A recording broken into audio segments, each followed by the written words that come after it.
لہذا ہر حال میں اسے سپورٹ کرنا ہے. یہ جرت انسان میں ہونی چاہیے کہ وہ حق کو حق کہے، وہ صحیح کو صحیح کہے.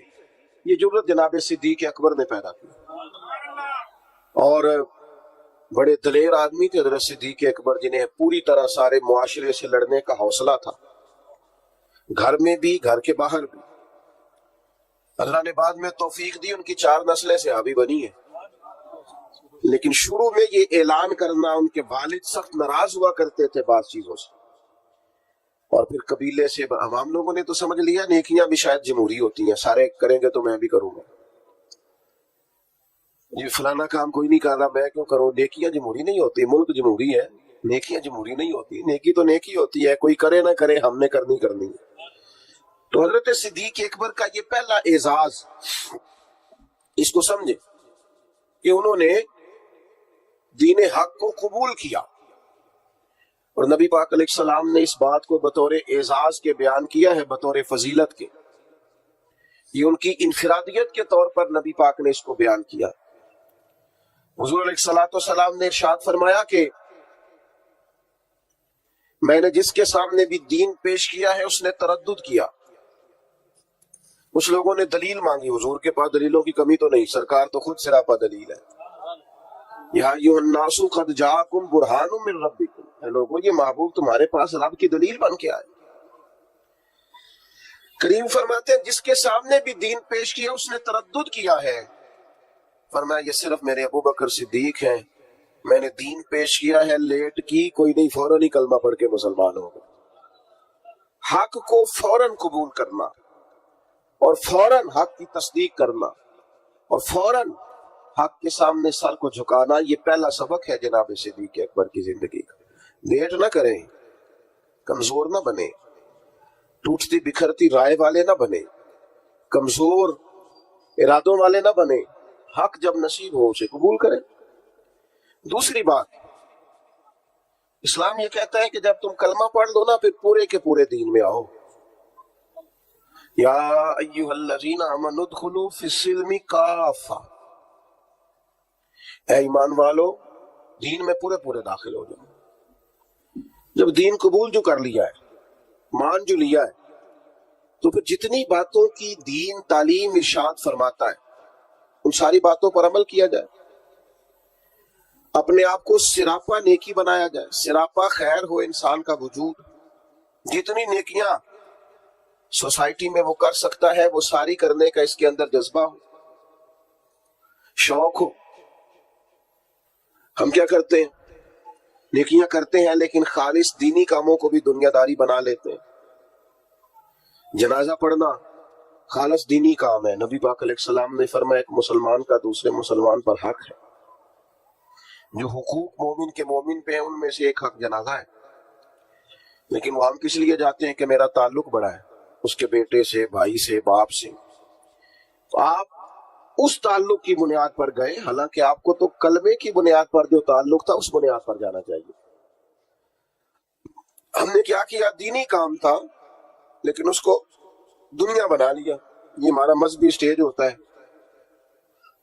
تو ظاہر ہے آپ اتنی بڑی تعداد میں لوگ آئے ہیں، آپ کا خیال ہے کہ ایک دیندار آدمی تقریر کرنے آ رہا ہے، لیکن اگر میرے دل میں یہ خواہش ہو کہ بڑے لوگوں میں فیمس ہو جاؤں گا اور ڈھیر سارے لوگ واہ واہ کریں گے اور گھر چاہے کہیں گے کیا بات مولانا نے کیا نقطہ بیان کیا ہے، اگر یہ میرے ذہن میں باتیں آئیں گی تو میں نے دینی کام کو بھی دنیا بنا لیا. ترویج شریعت کے کام کو میں نے ذاتی شہرت کا ذریعہ بنا لیا. یہ دینی کام دنیا بن جائے. دین میں پورے داخل ہونے کا مطلب یہ ہے کہ آپ سراپا خیر بن جائیں. پھر آپ ہر وہ نیکی جس کو دین نیکی کہتا ہے اسے کریں، اور ہر وہ چیز جس سے دین روکتا ہے اسے روکیں. حضرت حسن بصری رضی اللہ تعالیٰ عنہ سے کسی نے کہا تقویٰ کیا ہے؟ فرمایا جہاں جانے کا رب نے حکم دیا ہے وہاں غیر حاضری نہ کرنا، اور جہاں جانے سے اس نے منع کیا ہے وہاں نظر کبھی نہ آنا. یہ متقی ہونے کی علامت. حضرت صدیق اکبر کا آپ سراپا دیکھیے.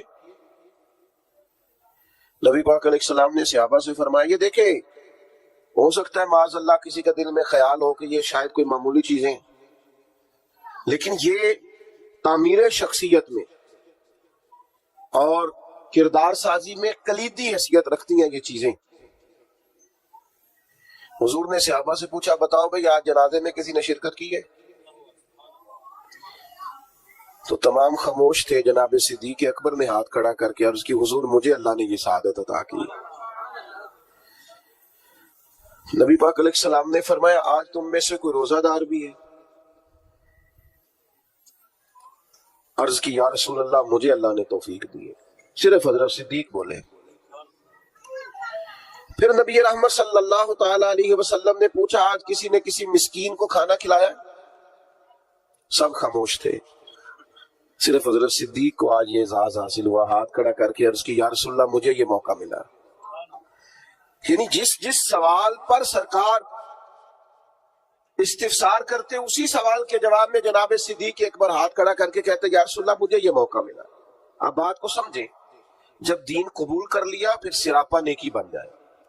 پھر جو بھی خیر کا کام حضور علیہ السلام نے فرمایا کسی نیکی کو بھی معمولی نہ سمجھو, کسی نیکی کو بھی معمولی نہ جانو, یہاں تک کہ کچھ نہ ہو سکے تو اپنے بھائی سے مسکرا کے بات ہی کر لو.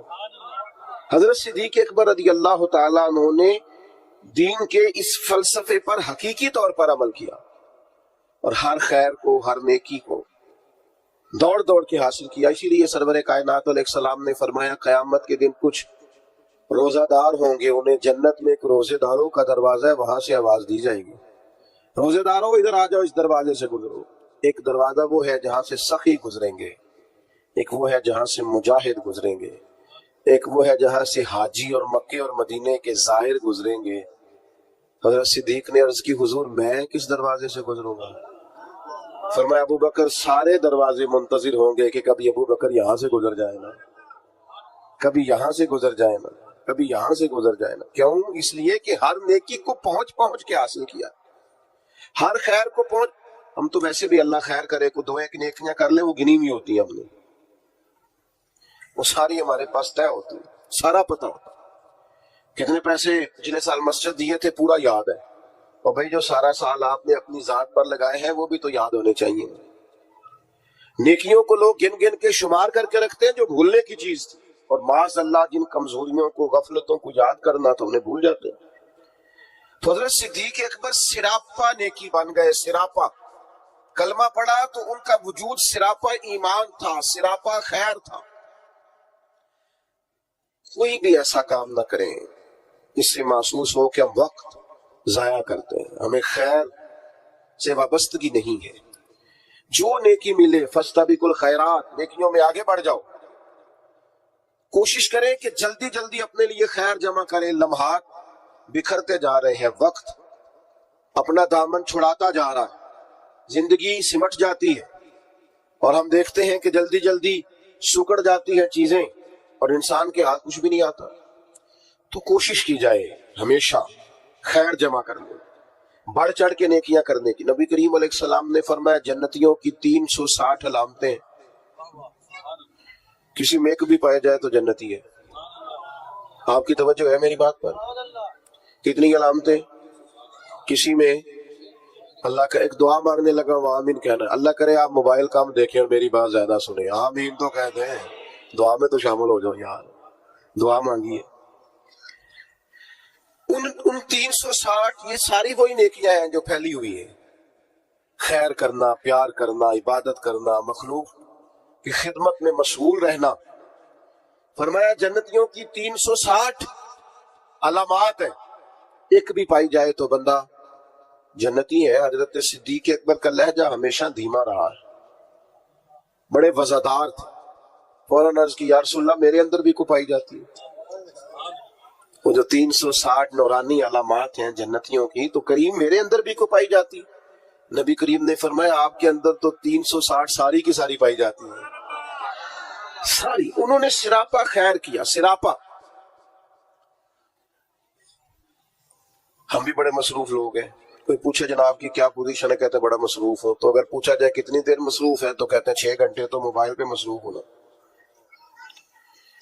یہ جو راتیں ہیں نا لمبی راتیں سردیوں کی, یہ تہجد پڑھنے کے دن تھے, اور یہ چھوٹے دن تھے سردیوں کے, یہ روزے رکھنے کے دن تھے. لیکن اس کے لیے جو عشاء کے بعد سو جائے, یعنی اگر 7 بجے عشاء پڑھی اور 6:15 فجر پڑھی تو اتنی لمبی رات بنتی ہے 10-11 گھنٹے کی، اور ڈاکٹر کہتے ہیں بڑا بھی زیادہ سوئیں تو 8 گھنٹے کافی ہے، تو 3 گھنٹے تو رات پھر بچ جاتی ہے۔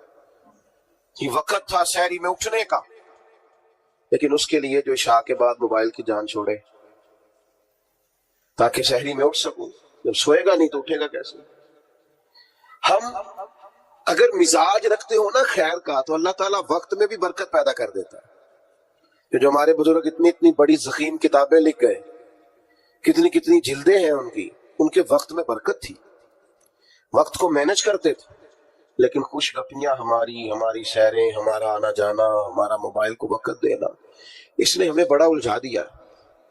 حضرت عمر فاروق رضی اللہ تعالیٰ عنہ بیان فرماتے ہیں، کہتے ہیں ایک نابینا بیوہ اور بے اولاد خاتون تھی مدینہ منورہ میں، تو میں اس کے گھر کا کام کاج کر دیا کرتا تھا۔ وہ ایک دن میں گیا تو میرے سے پہلے ہی کوئی بوڑھی اماں کے گھر کا کام کر گیا۔ آپ غور کیجئے گا، یہ مختلف انداز میں روایت مختلف جگہوں پہ ہے۔ صاحب کنز المال نے اس طرح لکھی ہے جس طرح میں بیان کر رہا ہوں۔ کوئی مجھ سے پہلے سارے کام کر گیا۔ بھلا کام کیا تھے؟ گھر میں جھاڑو دینا تھا، برتن مانجنے تھے، پانی بھر کے لانا تھا۔ کوئی مجھ سے پہلے کر گیا، اگلے دن گیا تو پھر کوئی مجھ سے پہلے کر گیا، تیسرے دن گیا تو پھر۔ اب میں نے کہا ڈھونڈوں تو صحیح بندہ کون؟ فرماتے ہیں کہ میں چھپ کے بیٹھ گیا کہ میں دیکھوں تو صحیح کون ہے جو مجھ سے پہلے آتا ہے۔ تو کہتے ہیں سحری کا وقت تھا، امیر المومنین، خلیفۃ المسلمین، جانشین مصطفیٰ کریم صلی اللہ تعالی علیہ وسلم، حضرت صدیق اکبر کا دروازہ کھلا۔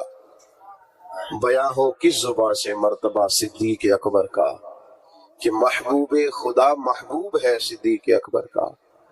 حضرت ابوبکر صدیق رضی اللہ تعالیٰ عنہ کا دروازہ کھلا، امیر المومنین ہے، عالمی سطح کے کام کرتے، ایک بہت بڑی اسٹیٹ کے سربراہ ہیں، ایک اتنی بڑی اسلامی سلطنت کو لیڈ کرتے ہیں، لیکن اتنے بڑے ہونے کے باوجود یہ ذوق بھی برقرار ہے کہ کسی کے گھر میں جھاڑو دے سکتے ہیں تو دے دیا جائے۔ کسی شخص کے گھر میں اگر برتن کسی بوڑھی کے مانجنے پڑے تو کر دیا جائے۔ فرماتے وہ میں نے دیکھا تو حضرت صدیق اکبر تھے، سراپا خیر تھا ان کا وجود، سراپا خدمت تھا۔ ساری زندگی گزر گئی مذہب پہ بحث کرتے لوگوں کی، اس پر بھی بحث کر لو، اس پر بھی بحث کر لو، اس موضوع پر عمل کب کرنا ہے؟ ساری زندگی ابحاث ہوتی رہیں گی، ساری زندگی صرف یہی مزاج ہوگا کہ دین کا کوئی موضوع ملے چلے علماء کریں گے حق کے لیے کبھی بات کرنی ہوگی، لیکن عوام کے اندر جو اتنی بحث ہوتی ہے، عمل کب کرنا ہے؟ ساری زندگی صرف ابحاث ہوگی۔ بھائیو سنو، حضرت صدیق اکبر نے اپنے آپ کو سراپا خیر بنا لیا۔ اور تیسری بات جو آپ کی خدمت میں عرض کرنی ہے وہ یہ ہے کہ حضرت صدیق اکبر کے مزاج میں ڈٹنا تھا، ڈٹ جاتے تھے۔ اس دور کا سب سے بڑا المیہ یہ ہے کہ ہمارے ہاں استقامت نہیں ہے۔ کچھ دیر کے لیے لوگ کوئی کام کرتے ہیں پھر چھوڑ دیتے ہیں۔ ایک نوجوان مجھ سے کہنے لگا میں بڑے ہی کام کیے ہیں، کسی کام میں بھی کامیاب نہیں ہوا۔ میں نے کہا بس اسی لیے نہیں ہوئے، بڑے نہ کریں آپ کو یہ کریں، اس کو صحیح کر کے کریں، استقامت کے ساتھ کریں، روز کریں، پابندی سے کریں، اس پر محنت کریں، جدوجہد کریں۔ پتھر پہ پانی پڑے متصل تو بے شبہ کھس جائے پتھر کی سیل۔ ایک قطرہ قطرہ پانی مستقل پتھر پر گرے تو اس میں بھی سوراخ بن جاتا ہے۔ آپ محنت کریں گے تو اللہ تبارک و تعالی اپنے فضل سے نتائج عطا فرمائے گا، لیکن اگر محنت ہی نہیں کر رہے۔ حضرت صدیق اکبر کی طبیعت میں ڈٹنا تھا، انہوں نے کلمہ پڑھا، پھر بڑی آندیاں چلیں، بڑے طوفان آئے، بڑا ٹکراؤ پیدا ہوا، بڑے حالات خراب ہوئے، لیکن حضرت صدیق اکبر ڈٹے رہے۔ حضرت صدیق اکبر نے نبی پاک کا ادب کیا صلی اللہ تعالی علیہ وسلم، تو جناب صدیق نے ڈٹ کے کی۔ دنیا میں ایک فلسفہ بیان کیا جاتا ہے کہ جو زیادہ قریب رہتا ہے وہ ادب چھوڑ جاتا ہے۔ یہ بات غلط نہیں ہے، ایسا ہوتا ہے۔ جن لوگوں جو زیادہ قریب رہتے ہیں، جو زیادہ جن کو قربت ملتی ہے، کوئی چیز جن کو آسانی سے میسر آ جاتی ہے، وہ اس کی قدر نہیں کرتے۔ ہوتا ہے کہ زیادہ قریب میں رہنے والے لوگ اکثر قدر کر چھوڑ دیتے، لیکن حضرت صدیق اکبر کا کمال ہے، انہوں نے دنیا کا یہ فلسفہ ہی غلط کر دیا۔ انہوں نے کہا قریب بھی سب سے زیادہ میں رہا ہوں اور احترام بھی سب سے زیادہ میں نے کر کے دکھایا، قرب بھی سب سے زیادہ، ادب بھی۔ سب کوئی باہر سے آتا تھا تو حضرت صدیق اکبر اسے کونے میں لے جاتے تھے، پہلے نبی پاک کا ادب سکھاتے، کہتے یہ بڑی نازک بارگاہ، ادب کا ہیست زیر آسماں از عرش نازک تر، نفس گن کردمی آیت جنید و با یزیدی جا، کونے میں لے جاتے اور حضور کا ادب سکھاتے، استقامت کے ساتھ خدمت کی، استقامت کے ساتھ دین پر ڈٹے رہے۔ اور جب نبی پاک صلی اللہ تعالی علیہ وسلم کا وصال ظاہری ہوا تو امت پر بڑا کٹھن وقت تھا، کچھ قبائل نے انکار کر دیا معاذ اللہ زکوٰۃ دینے سے، ارتداد کی طرف بڑھنے لگے۔ ایک لشکر سرکار نے روانہ کیا تھا، بعض لوگوں کی رائے ہوئی کہ اس لشکر کو ابھی نہ بھیجا جائے۔ اس وقت جو ڈٹ کر میدان میں کردار ادا کیا ہے وہ سیدنا صدیق اکبر نے کیا۔ میری ایک رائے ہے، میں اکثر کہتا ہوں دوستوں سے کہ یہ جو کامیاب ترین حکومت کی ہے نا حضرت عمر نے،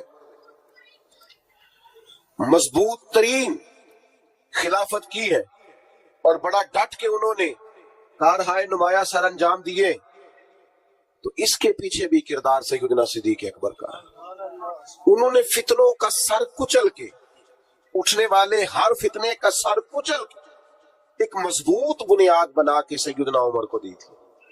اس کا نتیجہ یہ نکلا کہ حضرت عمر کے لیے کام کرنا آسان ہو گیا، مشکلات ان کے لیے نہیں رہی۔ اور بھائی جان آپ کو اللہ لمبی زندگی، برکت، عزت، صحت والی دے، بیٹھ گئے آپ، کتنے آپ پیارے لوگ ہیں۔ اب تو تقریر ختم ہونے لگی، بس میں اللہ تعالیٰ آپ کو سلامت رکھے، میری کچھ طبیعت بھی ٹھیک نہیں ہے اور سفر بھی لمبا کیا ہے، بات بھی میری مکمل ہو گئی اب ماشاءاللہ، لیکن ہمارے بھائی نے بھی بڑا زور لگایا، تو باقی ہمارے جو نعت شریف پڑھنے والے تھے انہوں نے بھی آپ سے عرض کی کہ آپ بیٹھ جائیں، لیکن میں محسوس کرتا ہوں آپ میں کافی استقامت ہے، آپ نے بھی جو کہہ لیا ڈٹ گئے۔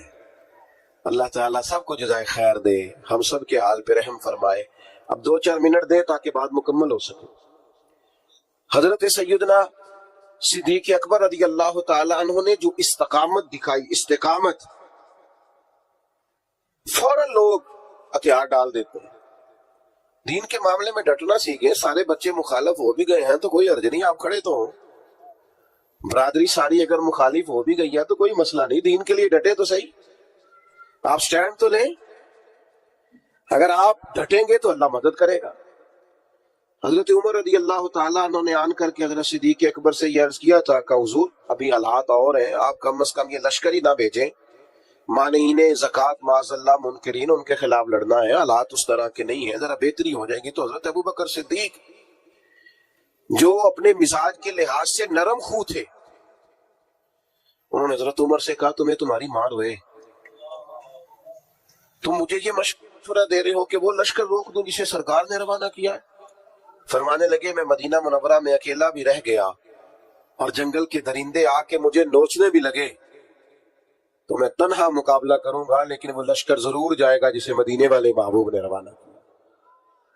یہ استقامت، یہ ٹھہرنا، ذرا کھڑے ہو۔ اچھا کئی دفعہ ایسا ہوتا ہے وقتی طور پر حالات موافق نہیں ہوتے،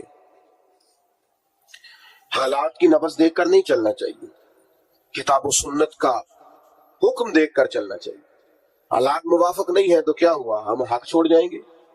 استقامت ایک نعمت ہے۔ سیدہ عائشہ صدیقہ رضی اللہ تعالیٰ عنہ بیان فرماتی ہیں کہ نبی پاک علیہ السلام نے فرمایا اللہ کو وہ عمل زیادہ پسند ہے اگرچہ تھوڑا ہو پر روز ہو، استقامت کے ساتھ، اس کے اندر کسی قسم کی کمی نہ کی جائے، وہ عمل اللہ تبارک و تعالیٰ کو زیادہ محبوب اور زیادہ پسند ہے۔ تو بھائیو ہمیشہ ان 3 باتوں پر ضرور عمل کریں۔ ایک تو حق جب مل جائے تو پھر اسے چھوڑنا، قبول کرنا ہے اسے۔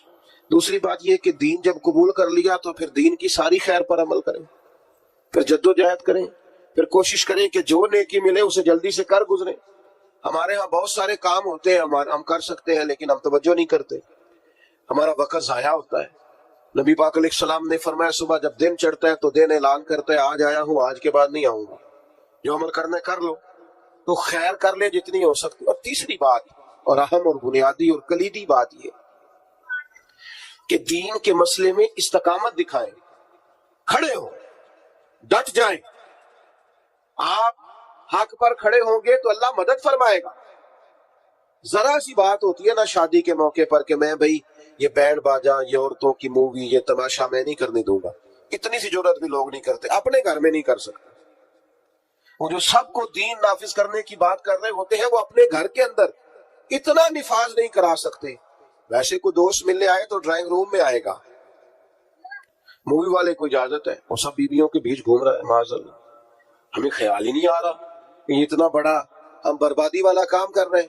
پہلے تو کچھ شادیوں پہ جانے کا موقع ملتا تھا تو مردوں عورتوں کے بیچ ایک پردہ لگا دیا جاتا تھا. اب تو چند شادیوں کے بارے میں خبر ملی تو پردہ بھی اٹھ گیا. اب سب اکٹھے بیٹھتے. اکبر الہ آبادی نے کہا تھا بے پردہ کل نظر آئی جو چند